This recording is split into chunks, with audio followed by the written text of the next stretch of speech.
All right, so there is a parallel going on right now in culture, social media, music industry, and also in politics. Our very strength or weakness of government. You guys have seen the trend of maybe 20v1, right? But how about 34v1 and 0 Fs given? I'm talking about the parallel of Donald Trump, President 45, or the former president of the United States, and also the conglomerate, the mogul, the leader, the lifetime achievement winner, Sean P. Diddy Combs. I think there's some parallel things that we can identify with, but let's talk about it. Hey, I'm Dante, also known as Mecca Don, the Don Mecca. Some may call me Coach, but if you know, you do know. Some may call me Rick James. Why? Because I'm cold-blooded. Hey, guys, we're in the age of cancel culture, judged by the court of public opinion, and I'll be careful with my words today. But just in case I drop a noun, an adjective, a pronoun, or even an expletive, please don't hold me to it. You guys know what it is. I'm just here to pod. In true heDØNižm fashion, you guys know what it is. I always like to start out with gratitude, and that's no exception for today. So as always, I'm grateful for you guys tuning in, but I'm also grateful for the ability to control my unplug. It's fortunate but unfortunate that we sometimes get in the rigmarole and we cannot unplug. But I will say, for the sake of mental health, let's charge this not to the game, but let's charge this to ourselves being the most valuable thing on this planet. Right? When was the last time you reached out to someone and said, hey, how are you? When was the last time you reached out to someone and said, hey, I think you can do better, pick yourself up? And when was the last time you reached out to someone and said, hey, I love you, I care for you, I'm concerned about you, and here's why? And you go back into that deep history of what made you and that person what they are. But I will say this for the sake of mental health, it's always good, ladies and gentlemen, boys and girls, and everyone out there, it's always good to know when you can control the unplug. If you doubt me, try this. Put your phone down for just 5 to 10 minutes. And if you can go 10 minutes, go 20. If you can go 20, go 45, maybe even an hour, and just see what that does to your mental capacity. But as always, everyone and everybody, I'm grateful for you guys for tuning in. You know what else I'm grateful for? I'm grateful for the evolution of time and what it presents. You guys remember industrialism and what it gave us? Well, I'm grateful, extremely grateful, and not just because I was a sailor, right? Not because I was in the United States Navy and served so wonderfully and was proud of the time that I put in. But yo, let me just say this. I'm proud of aviation and engineering. If you think about it, this is something that involves design. It involves development. It involves testing and maintenance. It involves flight simulators, mechanical elements, construction. It also embarks a pass or fail before going live or launch, right? Wings and body materials, aerodynamic performances. This is actually a time-traveling thing to be able to appreciate aviation mechanics. And what am I talking about? Flying. I'm talking about actual flights, commercial flights, private flights, government flights, you name it. I just am so grateful for that. Sometimes I did this in another pod, but I sat back and I told you guys how infatuated I am. Shout out to CNN. They did a special recently on the space shuttle and the Challenger. I watched every episode. It was a 4-part series and I was glued. But I'm talking about flights here and I'm talking about aviation and engineering, right? This is a way to time travel. And if you don't believe me, when you get in a flight, you may go to another time zone or you may go to a different region of the country, the world, continents, you name it. But it gives you a source of travel in the air and can take you to another time zone. It's not necessarily the speed of light, but it's less than the speed of light. But again, I'll say it again for the sake of time travel, it can take you to another time zone. And I don't know if you've ever just sat back and looked at that and go, wow, I really appreciate that. But to me, it's just fascinating. But I love how this takes us to the unbelievable place of what we thought the inevitable would never come true. And that's to put man in the air for the sake of commercial travel. Do you guys remember the Jetsons? You remember when George was on a treadmill? They were so ahead of their times. You had the Flintstones who were prehistoric, and then you had the Jetsons that were futuristic. It was an amazing thing to see the parallel between the Flintstones and the Jetsons. But do you remember when George was on the treadmill, right? And it went bonkers, and he screamed out, hey, Jane, stop this crazy thing, right? We were talking futuristic, but guess what? In modern day, in today's time, we actually had passengers while in the air to say, Jane or pilot, stop this crazy thing, right? Well, what am I talking about? Spirit passengers of Flight 270 from Montego, Jamaica.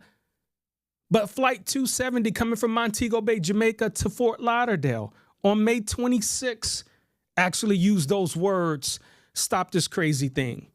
Well, here's what I'm talking about. So can you imagine being on a flight and then all of a sudden over the MC or over the radio or over the intercom system while you're on the flight, you hear, okay, passengers, I'm going to have to advise right now that the seatbelt sign is on. But not only that, I need for all passengers to put or don their flight vest. And everybody's like, what? Is this a joke? No, this actually happened while in flight. Passengers were advised by the pilot to don their flight vest. And not only that, immediately afterwards, they were told to brace for impact. And they were instructed, and the flight attendants were instructed that they would be bracing and prepare for an emergency landing. Not only an emergency landing, the flight was traveling over a body of water. So they were over water, y'all. So that means they were bound for an emergency water landing. We were scared, like we were traumatized. It was supposed to be a quick flight from Montego Bay, Jamaica to Fort Lauderdale Hollywood International Airport Sunday afternoon. The flight started off as normal. Passenger Bettina Rogers filmed the takeoff from her window seat in Montego Bay. Then, as they were over water, the pilot announces, we're going to do an emergency landing.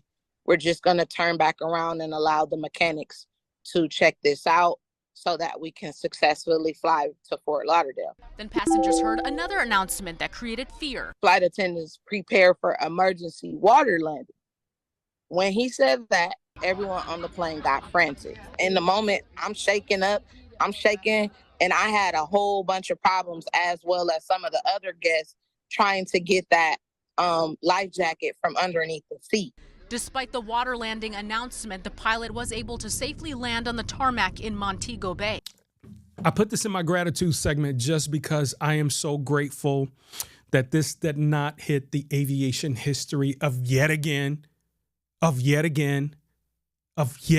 another recorded tragedy from the air. So I'm so grateful that all of those that were on the flight made it home in good condition. Now, it may have affected some people psychologically. I don't know if anybody was hurt, but nonetheless, everyone made it through. And we hear so many negative things about Spirit, but how about we just call out the protocol for them, or I would say the air traffic controllers, the communication between the cockpit and land to say that, hey, we're going to circle back, or we're going to proceed to this method and brace for an emergency landing. In the meantime, my goal is to get everyone on ground safe. So I'm grateful that we did not hear yet again another tragedy from that aspect. Matter of fact, salute, if I should say it myself, salute to Spirit. Although your reputation is subpar right now, I would say that aviation in general, more specifically Boeing,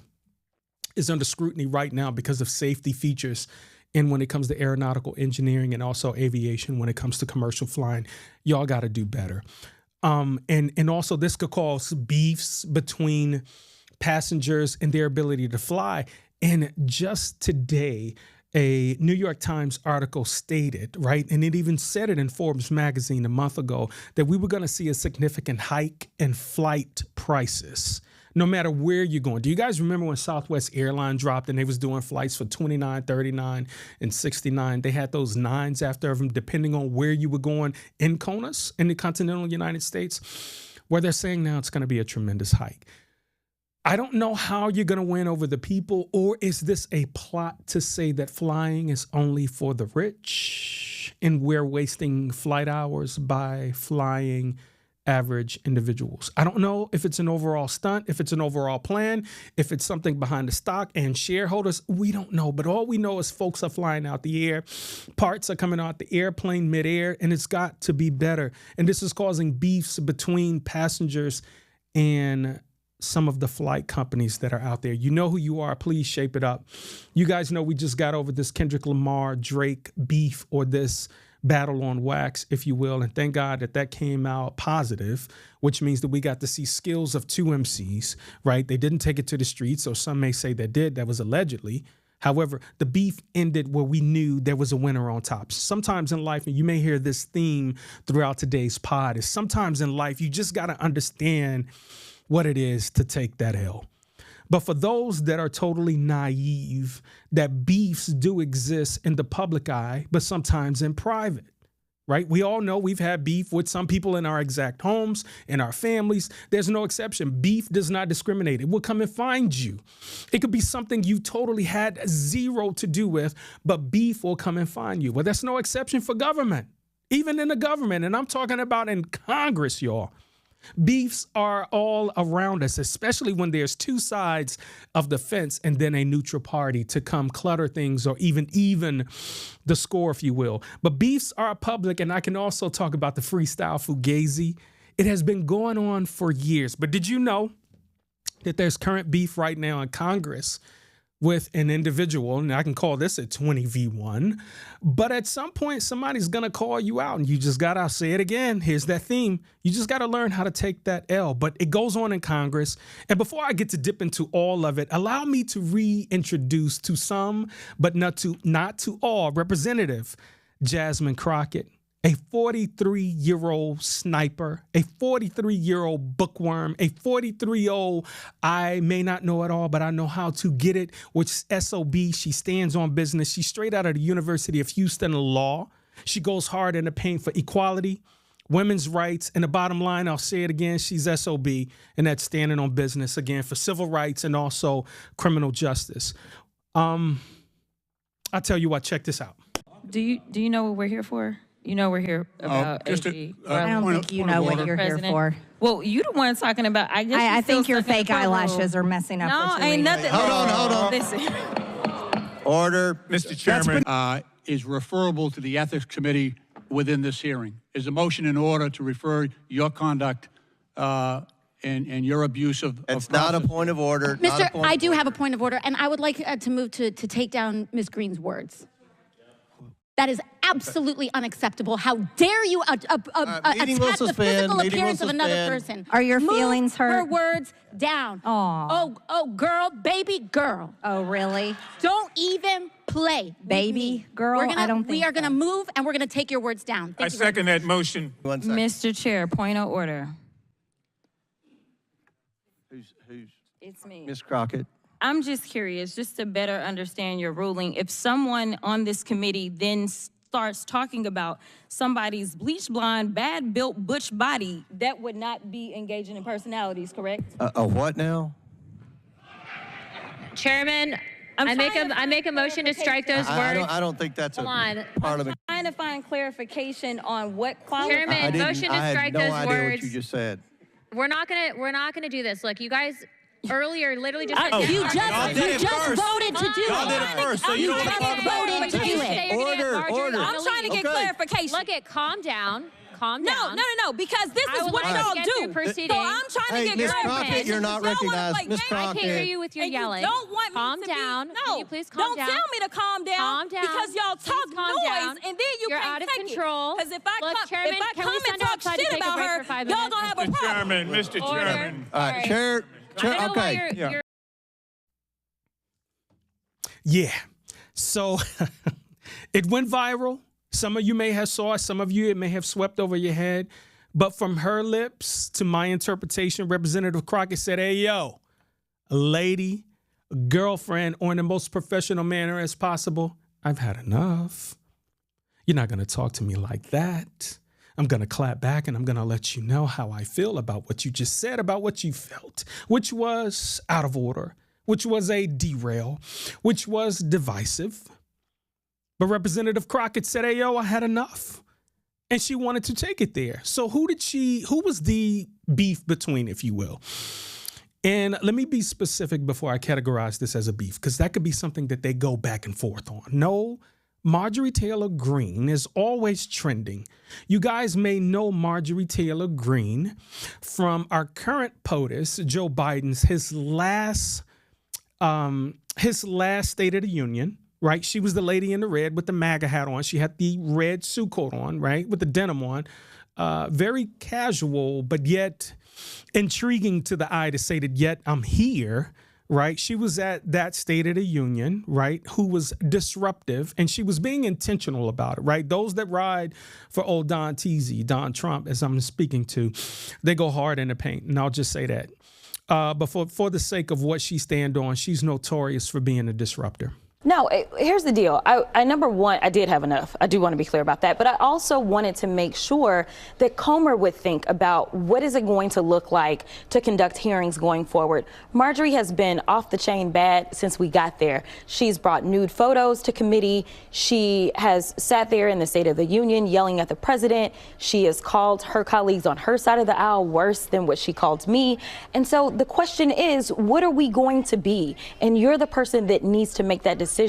Now, you know, I decided to do it in a very creative way, but I wanted to make a point, and I think that I made that point to the chairman. I don't think that Marjorie will ever learn her lesson, though. Have you seen or spoken to her? I have not seen her. She actually did not show up to committee after that. So we had committee that following Tuesday. She did not come, and I hadn't seen her on the floor.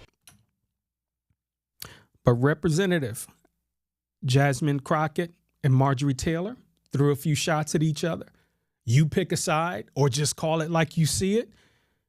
And, you know, you got to ask the room this. Where do you think this level of professionalism, or should I say divisiveness, stems from? I mean, it doesn't take long to think about how things have been in leadership when it comes to D.C. lately or of lately.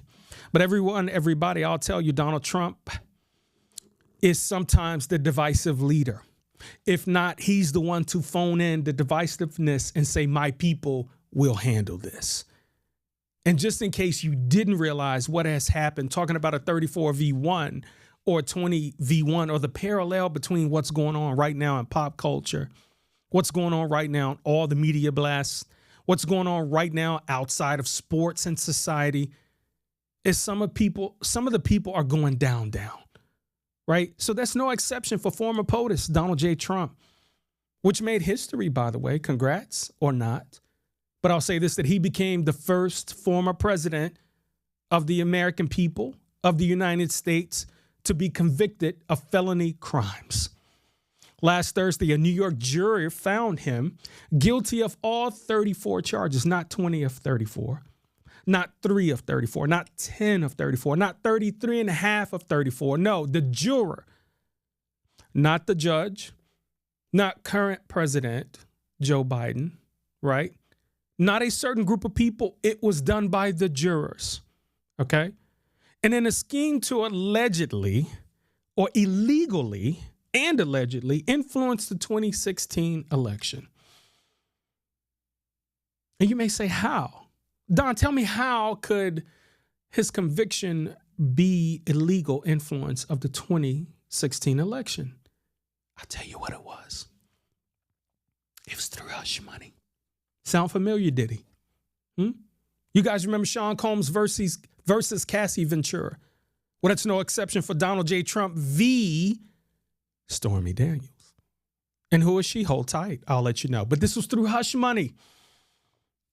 It was for a Cash App, a PayPal. You guys remember writing checks and sending them in the mail? How many of y'all, when was the last time you did a money order? Nonetheless, this was a payout for an individual to say, hey, yo, I smashed, but be quiet about it. I'm a married man. Let me pay you these ducats. Let me pay you these ducats. Let me pay you these bones. Let me break you off a little something. If you would just keep it on a down low. Don't say nada. Say zero. Don't say nothing. And his jump off was a porn actress. He smashed. And let me just say this. At some point, the non-disclosure agreement doesn't work when you go to trial. So for those out there who are trying to slip the NDAs in, and you know you out there being dirty, be careful. Be careful. Be careful. But the porn actress says straight up, we smashed. When have you ever seen, after an indictment or a conviction, such a rollout of so many cameras, a podium, security galore? Now, I understand that he's former president, and also he's Donald J. Trump.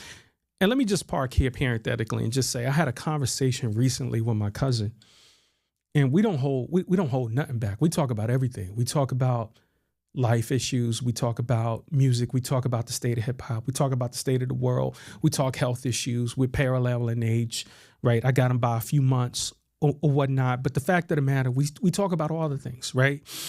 And one thing that we both agreed on is Donald J. Trump is a powerful mofo. Call it what you want. Now, you got to think about it. When you go back to the Tyson era, the Don King era, the Oprah Winfrey era, Oprah, Don King, and Donald J. Trump. You know what I call them three?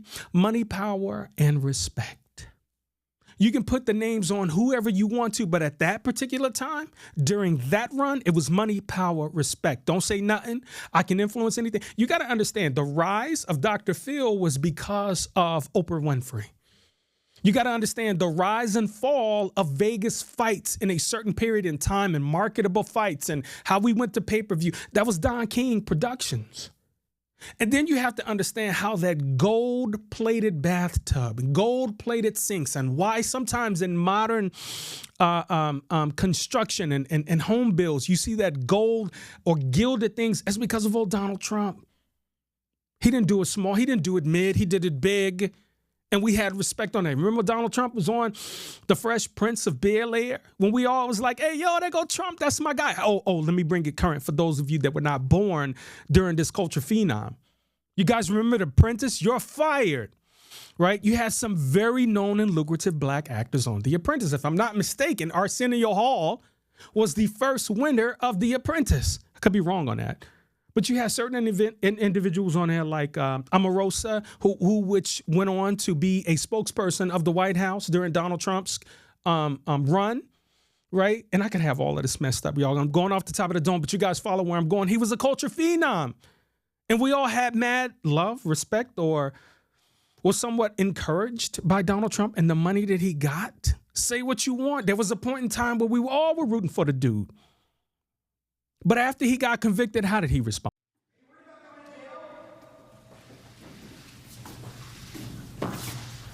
This was a disgrace. This was a rigged trial by a conflicted judge who was corrupt. It's a rigged trial, a disgrace. They wouldn't give us a venue change. We were at 5% or 6% in this district, in this area. This was a rigged, disgraceful trial. The real verdict is going to be November 5th by the people. And they know what happened here, and everybody knows what happened here. You have a Soros-backed DA and the whole thing. We didn't do a thing wrong. I'm a very innocent man. Yo, I got you. It was rigged, right? It was a fixed fight, right? It was a total disgrace. You remember our old president that used to do this? Sounds familiar? Sometimes history does have a chance to repeat what? Say it with me, itself. Just in case you didn't know, and I'll say it again. History has a tendency to repeat itself. And sometimes when you get a playbook, you don't modify the playbook. You just run the damn play over again. Tom Brady will tell you that. You know what I'm going to do. Can you stop me? You know I'm not fast. You know I'm not athletic, but I got a cannon on my arm, and I know how to connect with my receivers. You know what he's going to do, but can you stop Tom Brady? Damn, I just got triggered off of the Super Bowl again. How do I keep doing this to myself? But anyway, you guys get the point of what I'm saying. So he's running. Matter of fact, let me give you another one. Let me give you another one. Hold your horses. Let me give you another one. First Lady, and I went in on her a couple of pods ago, but let me just step back for the sake of humanity and being a decent human and citizen and say, you know what? My condolences. My condolences to the former First Lady, Trump. She lost, I believe it was her parent, one of her parents. And it does become a matter where we do have to separate politics and look at the human side of individuals and say, what a time it is to mourn the loss of a parent And she most recently went through that. So my condolences go to her. In the same vein of talking about her, she somewhat looks stressed all the time. All the time. And shout out to them. They just got their son over the hump of, I believe he's a 17-year-old. And this dude is standing 6'4" and some change. And I'm talking about their youngest, right? And they said he aspires to be a politician. Go figure. So former First Lady, we've always had love for the former First Ladies, right? We've always had love for them. It was just something different and unique and odd, should I say, about her.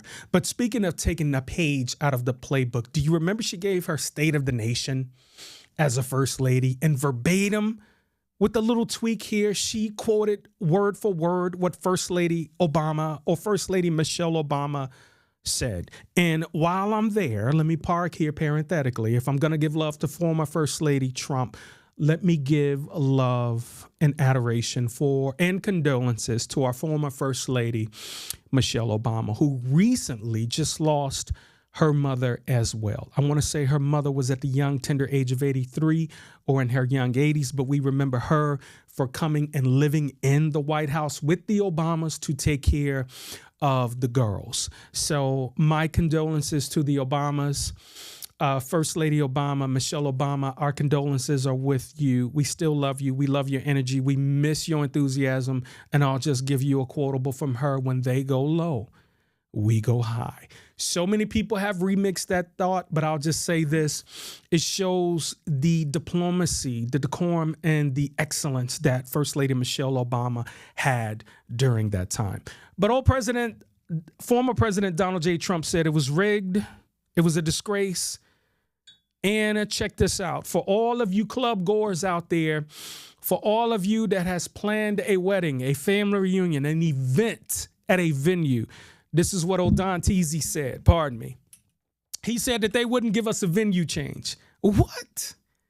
What? They wouldn't give us a venue change? Bro, what is this, Summer Jam? What is this, Summer Jam at the Garden, and you want a venue change? Why? Because parking is too expensive, or they serve bad drinks? Hey, yo, you wanted a different court, you wanted a different judge, you wanted it in a different district, because you know how New York goes in the paint when it comes to the law. You didn't want that smoke. You lived there. Matter of fact, I used to live in New Rock City. New Rochelle, Yonkers, y'all know where it is. Trump Towers is right in the area, near New Rock City, right around the corner from the Marriott. Right around the corner from the bowling alley. I used to walk past Trump Towers to get on the train to go to Harlem, or to go to Hunts Point, or to go to the Bronx. You know what it was. You didn't want that smoke in New York. You know you didn't want that smoke in New York. So they wouldn't let us get a venue change. Fam, this ain't Fresh Fest 88 and you want to go to the Palladium, or you want to go to Radio City Music Hall versus the Garden. Fam, it is what it is, right? And according to former POTUS, Trump, this is all Biden's doing, not the jury, right? Not the jury, not the judge, not the court. This is all Biden's doing. And man, you talk about black on black crime and slander, something that could be quite disgusting to see two old white men going at it. Man, this is something else. Have you ever thought of it that way? Do we consider it white on white slander when it happens, or has this thing been going on for years? I mean, speaking of history, it's almost like watching The Sopranos versus the Hatfield and McCoys. This thing is almost like watching two gangsters collide in their older age. But seriously, y'all, are you looking at how they both move? I mean, they both have a gangster mentality about them. Biden being one who has been in politics and in the government system since he was a young 20-year-old. Donald J. Trump, a phenom, coming in with a large following and a large voice, and very robust when it comes to speaking his mind. The people are like, yeah, tell the truth. Is it the truth, or is it divisiveness? Have you deciphered between what is right and what is right for all people? Or is this the divisiveness to say that, hey, we can keep it great again, where it was two forms of law, where it was law and order, where it was no knock, where you could be profiled and it was okay, where I can go out, as he said, in broad daylight, shoot someone, and be out the same day.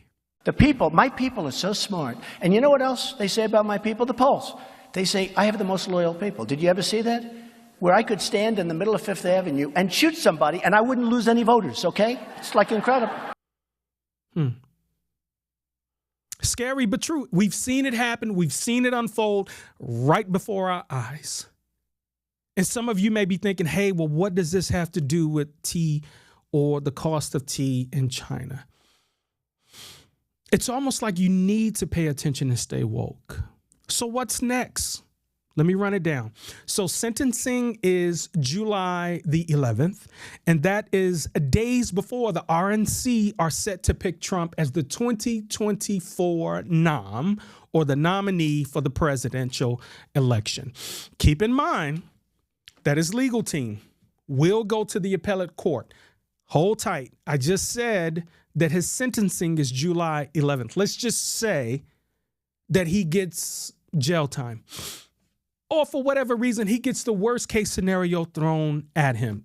His legal team are going to go to appellate court, which means that he has the opportunity to appeal. But which could be, if he gets elected and while he's in office, a throwout. Keep in mind, let me give you reference. Let me give you history. As soon as President Donald J. Trump went into office, in the words of Whitley Gilbert from A Different World, it was delete, delete, delete. Have you ever had an issue with someone, or have you ever wanted to tell someone how you really feel? You brought your authentic self to this text. You gave a dissertation via text, and then all of a sudden you hit delete. Well, after the term of President Obama, former President Donald J. Trump came in and made it an ordeal, made it an event, a formal event where he took and he signed all of the documents to undo some of the things that President Obama did. Let's also keep in mind that President Donald Trump brought in 3 at the Supreme Court justice. So I'll say again, in the short time that this man has been in politics, he's been very, very powerful. And I'm not saying he's the big bad wolf. As you can see, there are laws in place. There are rules in place. And should I even mention the Constitution is in place to protect the citizens and to protect the country, and for us to stand on the Constitution? I'm almost like that's a throwout as well. I feel that when he gets in office, knowing that this will be his last term, he's going to do one or two things. Try to pass something where he can extend his term, which could be outrageous, right? Could it be unconstitutional? I don't know. We're talking about the commander-in-chief. We're talking about CIC. Those that serve in the U.S. Armed Forces, this is their chain of command. During his tenure as the 45th president, he was the CIC. He was the commander-in-chief, which was the Navy, the Army, the Marine Corps, the Coast Guard. This was their highest of the hierarchy. And we may be looking at this again. But are we going to get a president, or are we going to get a dictator? Is our economy going to get better, or are we going to be set up for another downfall after his term? Are we going to get divisiveness, or are we going to get another police officer's knee on a man's neck, and then he's congratulated? Are we going to get gun laws, or are we going to get a young teenager to take a gun at maybe a protest, kill up some folks, and they take him to go get some Burger King? Are we going to get women's rights, or are we going to get the abortion and also a woman's right to choose thrown out of the window? I'm not here to sway you. I am just pointing out times in history, which are just blips, but they are still history. It comes a point where we don't want to talk about history, and we want to erase it. And now we want to erase the history from the history books as if it never mattered. And you may be wondering, can Trump vote with this 34-1 over his head? Hey, listen, he may be convicted. He has to reside in the state of Florida, but can still vote as long as, here's the stipple, he stayed out of prison in the New York state. So he can stay in Florida and can vote as long as he doesn't do prison in the New York state. So will this impact the election? We don't know, guys. This is the first. It's unclear. This is the first in American history that a former president has been found guilty of these charges. But one thing I will say, and I've said this, no, I am not a Jehovah's Witness. No, I am not. But you have to salute and give credit to their ability to go door to door in the rain, in the heat, formally dressed, and spread what they believe in. That requires discipline, great practice, and a strong belief. That's why I've always had the utmost admiration for those that go door to door and do that. When you know solicitation can go left at the knock of a door. I said that because his camp is loyal. This dude is pushing sneakers. This dude is pushing a Bible. This dude is pushing his mugshot. This dude is saying, it wasn't me that got convicted. It was you, the American people, that got convicted. I'm just standing in the way. Hey, listen, for any other candidate, for you or maybe a casual you out there, for a me or a casual you out there, had this happened to us, this conviction would have been doomsday. We wouldn't have been able to get a job. We wouldn't have been able to post nothing on LinkedIn. We wouldn't have a good rapport with our friends because they were like, hey, yo, you stink, stay away from me. But for Trump, this is all a rollout. You know how they say any pub is great pub? This is just pub for him. You cannot convince some of his loyal followers, and I hate to call them followers, rather than citizens of America, because this guy is a cultural phenom to some, right? It's as if Taylor Swift was running against Beyonce. We would have a divide from pop culture versus R&B or soul music culture. You would have a divide. And then some, have you guys seen the movie Swarm, as I spoke about? You would have some that would go through the extreme as to how dare you interfere with somebody I love. People don't like Trump. They don't ride with Trump. They love this dude. He's identifiable to some. I'm only disrupting thought, trying to give you a perspective as to what some of you may not see. And let me just pause here for a second and say that I really, truly love Candace Owens. I really and truly love Candace Owens. I think she speaks to what excellence look like from a Black woman perspective. Do I agree with all of the theories that she speaks of? Do I agree with all the ideologies that she speaks about? Do I align with some of the sociology that she aligns with? No. But that doesn't take away from her intelligence. That doesn't take away from her being Black and excellence.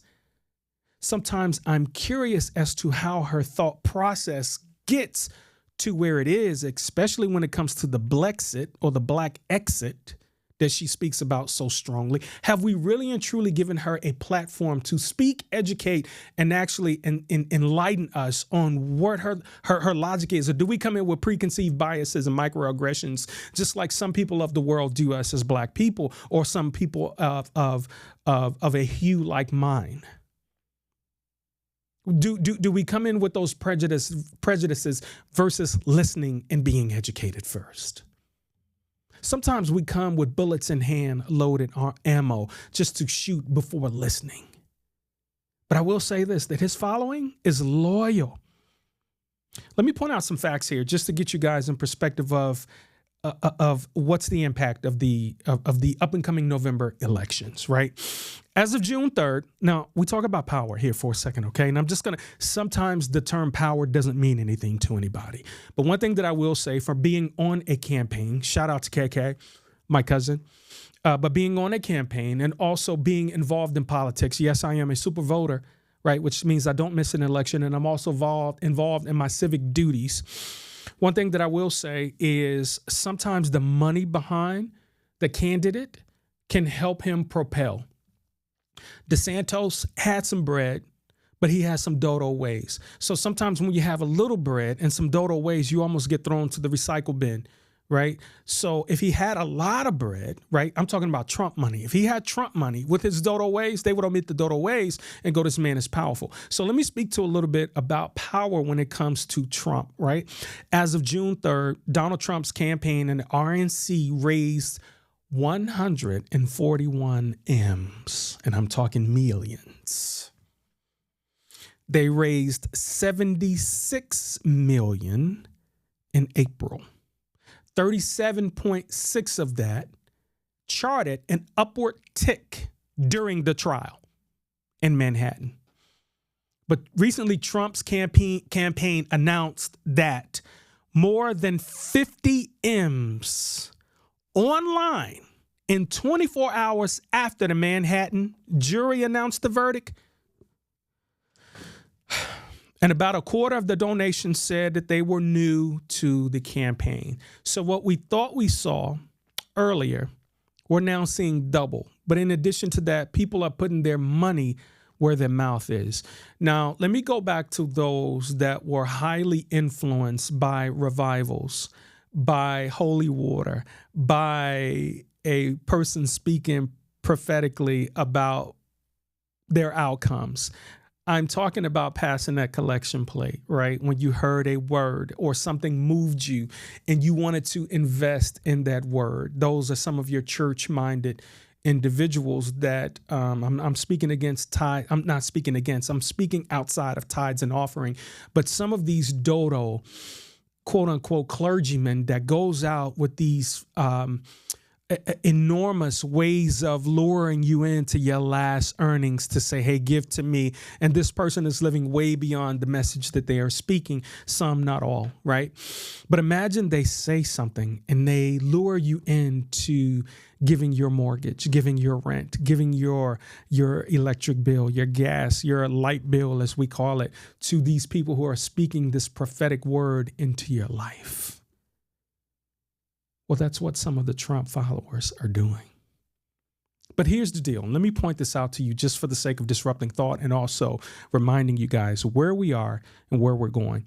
So President Donald Trump and former President Barack Obama, right? These were two pop icons. These were two pop icon presidents. Why? Because they use social media. They use culture. They also use trending topics to win the people. They use their NIL, their name, their image, and their likeness to win. And guess what? They won. So what does this mean if President Trump is reelected? Brace yourselves. Hold on. I got the answer for you. Hold tight. Let me take a swig. It don't mean a damn thing. It don't mean a damn thing if he wins. I'm not siding with him. You guys know on the HEDONiζm podcast, I don't sway your vote. I just tell you to vote.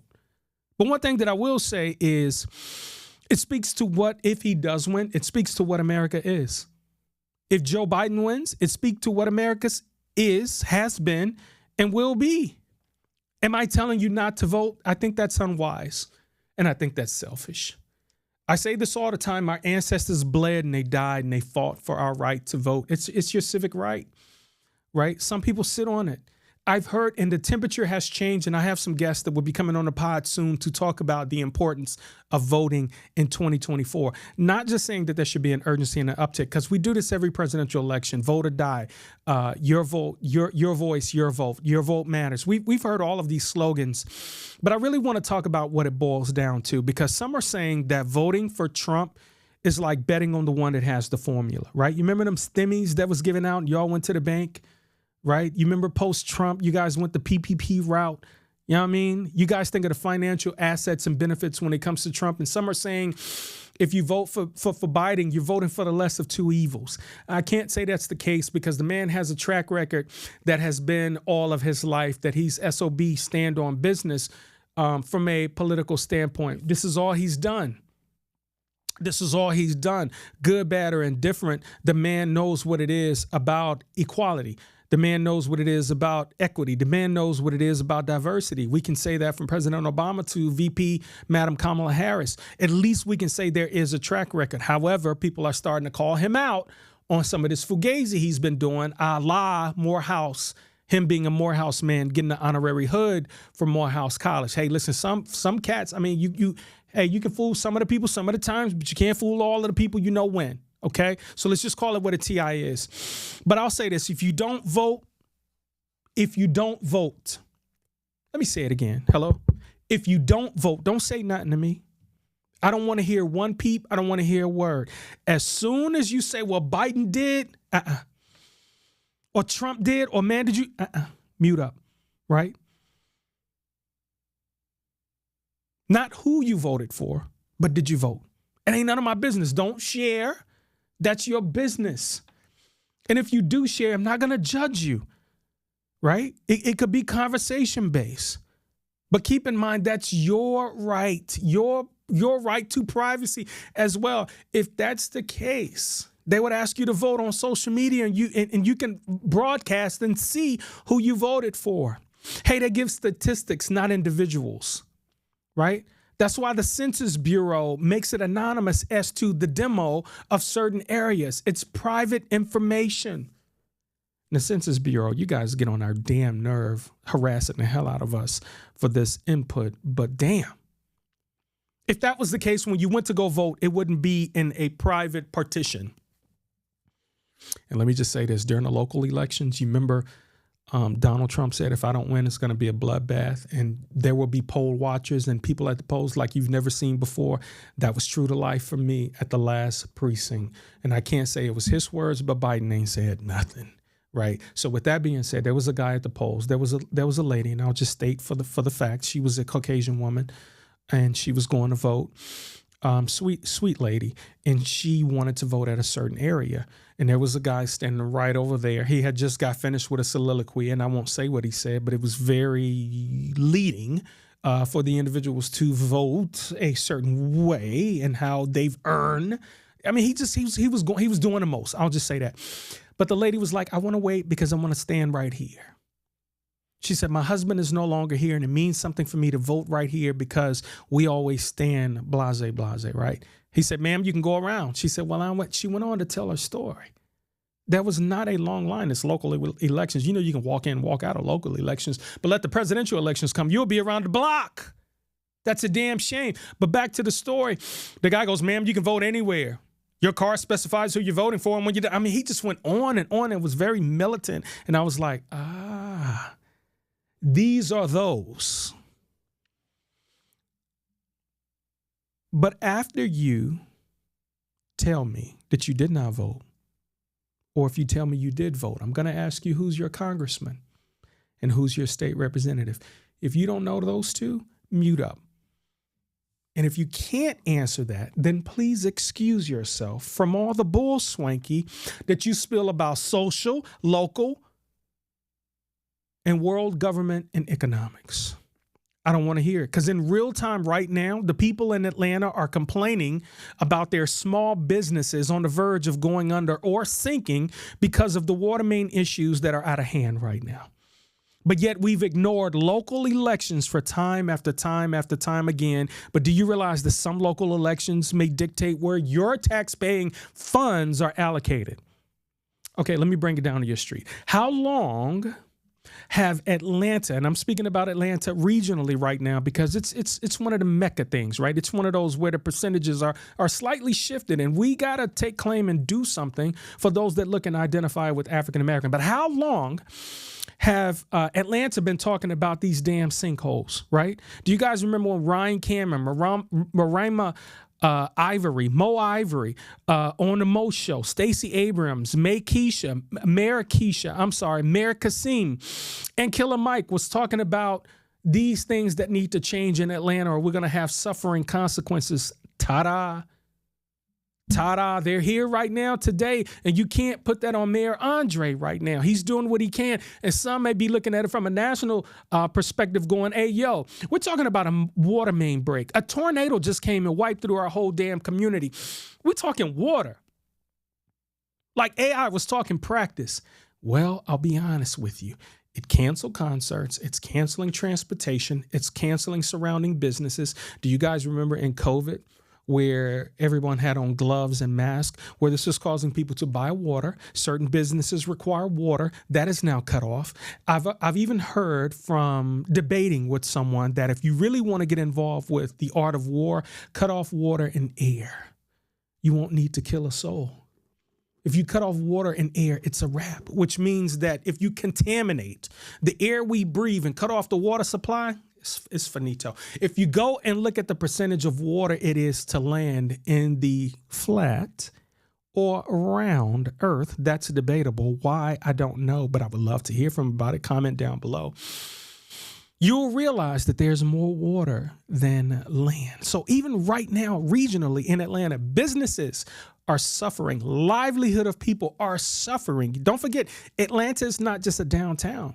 It's a place to live, and it's a way of life for certain people. For those that live around Atlanta may have some kind of tie to Atlanta in some degree. Here's one of them.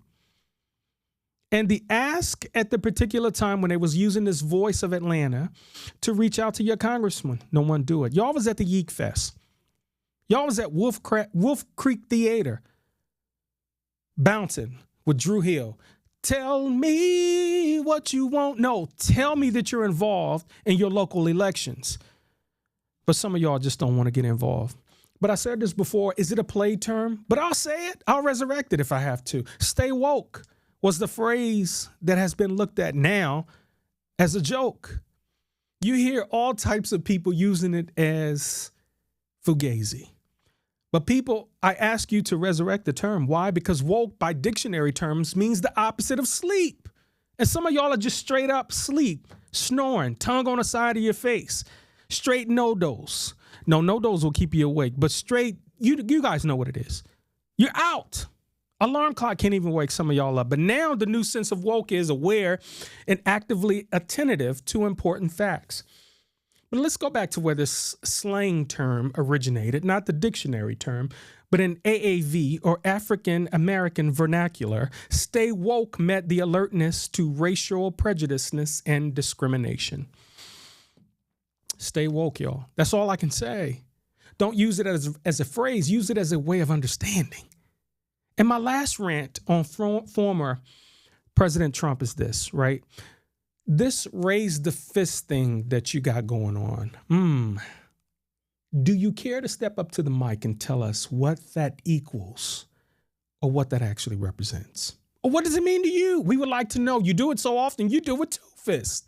You do it with both hands. And I'm kind of like, what is solidarity? I get it. Political. I've done some research on the various meanings of the clenched fist. And yes, everybody, there are multiple meanings and there are multiple ways of expressing what the clenched fist means. What do you think it is? Y'all go and do the research for yourself of the clenched fist. I don't want to get into that. But one thing that I want to get into, and I want to get out of here because this is mad disgusting. The more it unfolds, it's mad disgusting. You guys know what I'm talking about, and I'm sick of hearing I'm not sick of talking about it because awareness is the enlightenment. But I will say this, that this dude is going down like a ball on a hill. Rolling Stones magazine dropped an exclusive detailed and timeline article about Sean Combs.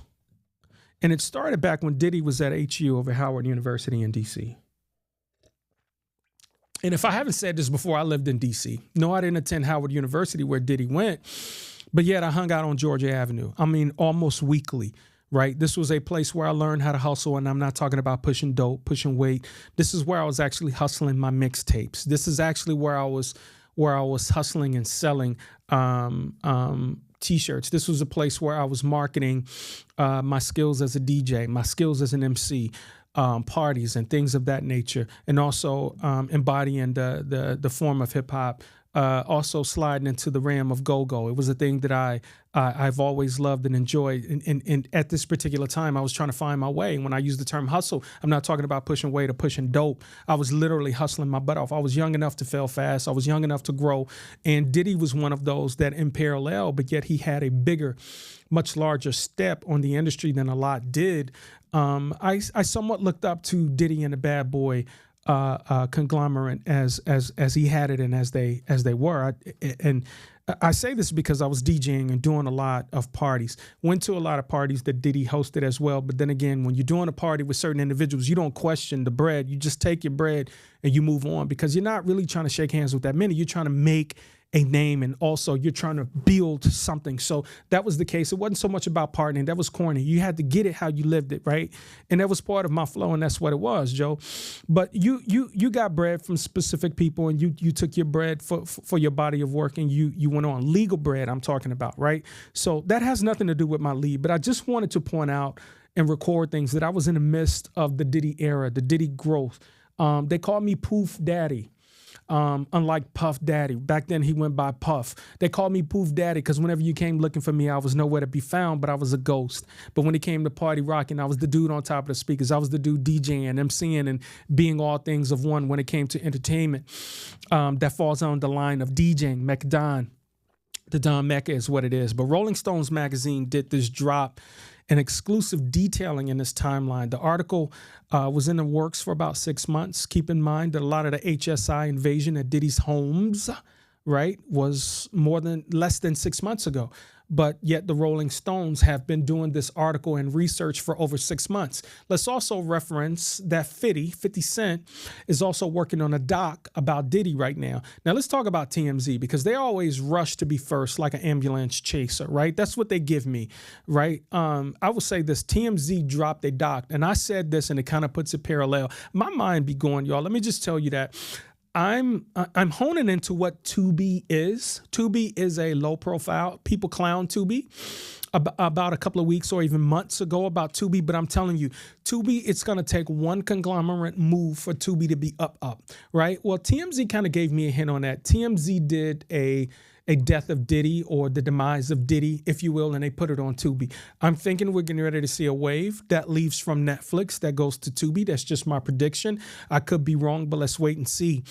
But this article was over a 6-month investigation. Now, Rolling Stones reached out to approximately 300 people.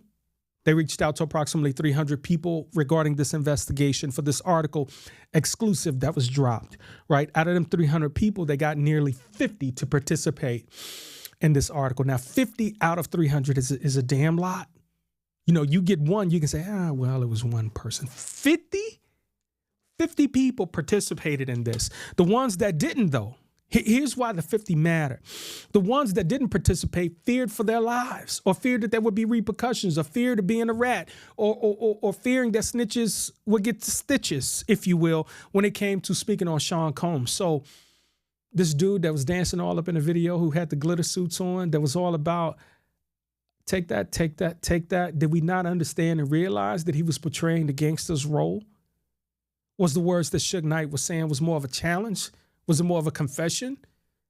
And when you talk about Suge Knight, and someone he's up against, when he's speaking on Diddy, that's smoke.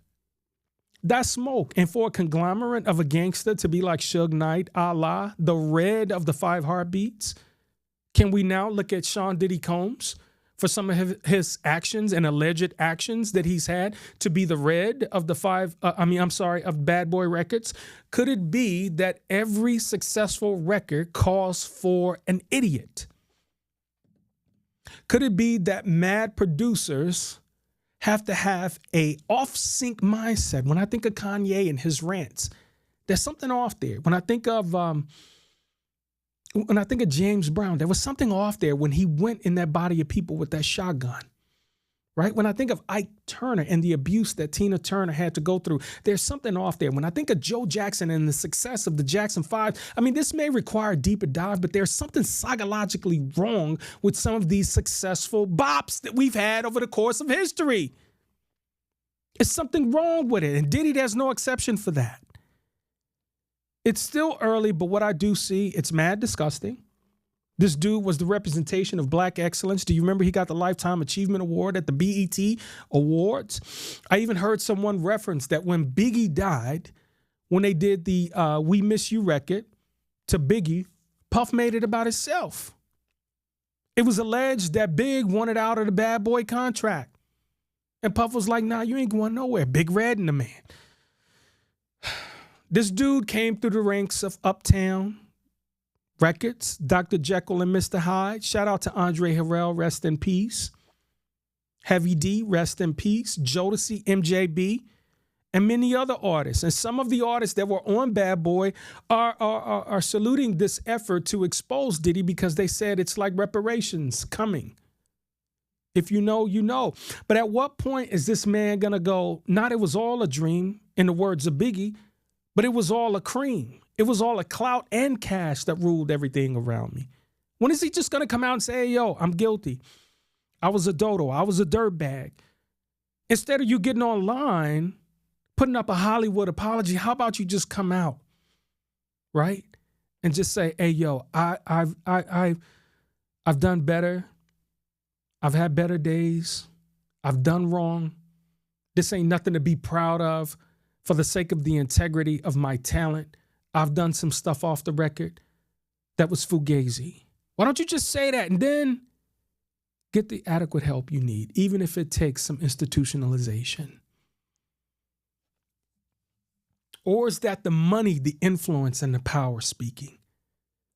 Hey, yo, I'm going to do you mad dirty. Yo, come in, Ma.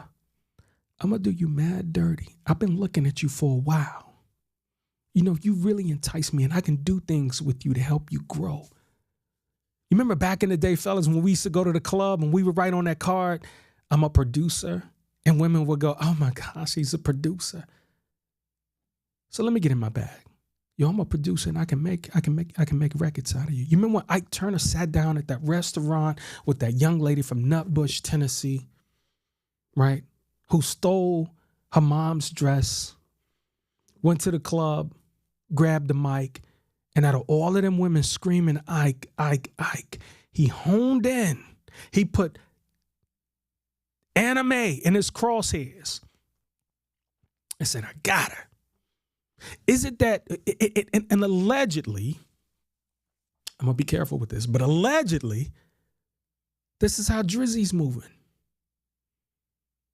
Allegedly, cats are saying he's going after the new individuals and honing in on their craft and taking the spotlight off of them, but putting it back on himself. But because they're new and fresh, let me hop on this wave. So what you got ain't good enough. You want to hop on somebody else upcoming to make yourself look more robust. You're not forming like Voltron, right? You're not coming together like the Power Rangers. You're saying, hey, it is me. I'm Mr. Cynical. I want to be ruler of all. Sounds familiar. Sounds like a wave of things that we're hearing. There's a story that I want everyone to realize that happened right underneath our noses. There were breadcrumbs everywhere. And I'm not going to name the individual. I'm going to talk about the doc, Surviving R. Kelly. We love his music, and I didn't put a D on it because he still got some bops. But it is something about the ego of some of these individuals. How dare you? But did you think that your success, your money, your influence, and your power made you Teflon Don? It made you untouchable. It made you a made man. Hey, listen, people are coming for and from the court of public opinion. But Sean Combs, your ass is going to be in the criminal court. And it ain't going to be opinionated. It's going to be based on jurors. Because right now, there are plenty coming forward to say, hey, it happened to me too. But from what I learned, I'm hurt. I'm mourning once again. The loss of Biggie made me feel away. I'll say it again. When I was a DJ, when I was making my own money, when I was putting money in my pocket, when I put on that Bad Boy record, when I put on that Biggie record, when I put on that Craig Mack record, when I put on that Mary J record, it was up and it was Bad Boy. It was the Bad Boy family. I took pride in that. I love it when you call me Big Papa, the showstopper. Listen, when Super Cat was on Dolly My Baby with Biggie and Puff, I could run that record back at least 3 times, like Hov and Kanye did in Splats in Paris. I could run it back and back and back, and people would just jump. They would party. They would get low. It would be up. Hey, it was a vibe. Drinks in the air. I can just tell you my experience with Bad Boy being in D.C., going all the way up to B-More, going up to Philly, taking it up to Jersey, taking it up to Yonkers. I can tell you when I put them records on, hey, sometimes you hear of rap biases and you hear of regional biases. I was in the midst of the thick of the growth of Bad Boy Records. Cuz I hope you understand right now. Your love for Pimp C, I get it. My love for Big was there. It was something about how people felt when they heard Pimp spit a verse. It was something about how people felt when they heard It Was All a Dream. I used to read Word Up magazine, Salt and Pepper and Heavy D up in the limousine. It was something about when they heard Sky is the limit. You can have what you want, be what you want. It was something prophetic about them lyrics. And you know how hip hop put us in a zone to where we just closed our eyes, threw our hands in the air, and now I got to mourn all of them good feelings. I won't say that I was trying to be like, I've only been the best Dante and the Mecca Don, the Don Mecca that I possibly could be. But the fact that they crowned me Poof Daddy. Yo, that's Poof. I'll come from around, y'all know me, I'll come from around the DJ booth, get on the dance floor with the mic in my hand. It's because I love to get the party going. And they didn't call me Mac. They was like, look at Poof. Look at Poof Daddy. But yet again, I have to mourn that time because you being a dodo. Court of public opinion, court of law, and then there's the DOJ, the Department of Justice. Many are soon to hear from newly reported cases that's been coming to the DOJ, and the accusers are talking about SNA. There's no timeline for this investigation, but it could go to a grand jury where we're going to see Sean Combs or his attorneys put him in that box and speak, or depositions are going to be flying left and right. Your apology ain't going to mean a damn thing when you sit up in that courtroom, sitting up in that box with that microphone in front of your face. He faces 8 civil suits against him. There are seven suits against the SA allegations towards him. I talked about this in the Take That podcast, but what does this say about Carisha, his alleged girlfriend? They had a run. I don't know if they still together. I don't know what it is. It was weird to me. It was odd. When I first learned of their relationship, I'm like, I see what he's doing. But then again, can't put a lot of respect on it because I started doing the math, and the math wasn't mathing. You remember, guys, they went together real bad. I'm single, but I'm dating. I'm just taking my time with life. All right. Mm-hmm. So what we is? We date. We dating. We go have dates. And we friends. Okay. We go to exotic locations. We have great times. We go to strip clubs, church. Church. I'm gonna take you to church. I love that. Yeah. So, like, what you like about me? Because people be like, she ain't his type. He wouldn't talk to her. So, what is it about me that you like about me? Like, why you fucking with a city girl? I mean, because you authentic. You know? You're like one of the realest people I ever met. You know what I'm saying? And you're authentically yourself. And you're a great mother. And, you know, a great friend. You just have a good time. You know? What does he see in this young lady? Sean Combs is 54 years old today. Carisha is 30 years old. Now, granted, she's a mother and a businesswoman, right? That's a 24-year-old difference. I mean, I'm just saying. But allegedly, even the talk of Big before he passed wanted out of his contract. The loss of Pac. I'm just throwing this out here for the sake of theory Could be conspiracy theory, not conspiracy, conspiracy theory.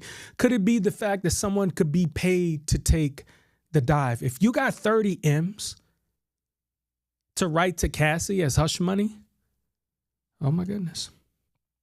But I said it before and I'll say it again. When mofos start paying people off to be quiet, i.e. the hush money, that's saying something. Not to how they move, but it speaks to their gangster. And not all gangsters are likable. Not all gangsters are role models. Some gangsters are just that. They gangsters. Y'all proud of that? I'll say it again for the safe place, to whom it may concern. Hey, I wanted to leave you guys with 2 gangster quotes, and I'll say it again, to whom it may concern. The first one, there are 3 ways of doing things around here: the right way, the wrong way, and the way I do it. Robert De Niro. And the second one is, I asked God for a bike, but I know God doesn't work that way. So I stole a bike and asked for forgiveness. Al Pacino. You guys know what it is. We're in the age of cancel culture, judged by the court of public opinion. And today I was trying to be careful with my words, but just in case I dropped a noun, an adjective, a pronoun, or drop some alleged information, or if I disrupted thought, that was intentional. But keep in mind, don't hold me to it. I'm just here to pod. Until we meet again, guys. Peace.